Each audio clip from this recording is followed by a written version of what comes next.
బాన్స్వాడ టౌన్లో మాజీ శాసనసభ్యులు బాన్స్వాడ కాంగ్రెస్ పార్టీ ఇన్ఛార్జ్ ఏనుగు రవీందర్ రెడ్డి ఆదేశానుసారం బాన్స్వాడ టౌన్ ప్రెసిడెంట్ శేఖర్ రెడ్డి ఆధ్వర్యంలో తెలంగాణ రాష్ట్ర ముఖ్యమంత్రి రేవంత్ రెడ్డిపై మాజీ బీఆర్ఎస్ ఎమ్మెల్యే బాల్క సుమన్ అనుచిత వ్యాఖ్యలు చేసిన నిరసనగా బాల్క సుమన్ దిశబొమ్మ దానం చేశారు. అదేవిధంగా బాన్స్వాడ పోలీస్ స్టేషన్లో బాల్క సుమన్ పై ఫిర్యాదు చేశారు. ఈ కార్యక్రమంలో శ్రీనివాస్ రెడ్డి, రత్నకుమార్, రాఘవేంద్రరావు, మసూహన్ రెడ్డి, హనుమండ్లు, వెంకటరెడ్డి తదితరులు పాల్గొన్నారు.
మా బాన్స్వాడ పట్టణ కాంగ్రెస్ పార్టీ వాని మీద ఒక రిపోర్ట్, వాని మీద దరఖాస్తు దర్యాప్తు కూడా పోలీస్ స్టేషన్ లో ఇవ్వడం కూడా జరుగుతుంది.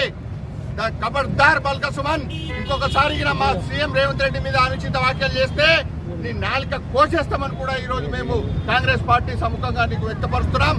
దయచేసి చెన్నూరు కాన్స్టిట్యూన్సీ ప్రజలకు మాదొక విజ్ఞప్తి, చెన్నూరు కాన్స్టిట్యూన్సీ ప్రజలకు మాదొక విజ్ఞప్తి.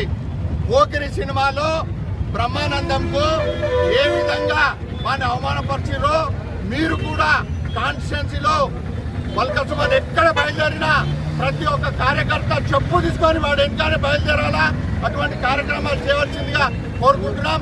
ఖబర్దార్ బాల్క సుమన్, మరొకసారి నువ్వు చేస్తా. మరిన్ని అప్డేట్స్ కోసం మా ఛానల్ని సబ్స్క్రైబ్ చేయండి.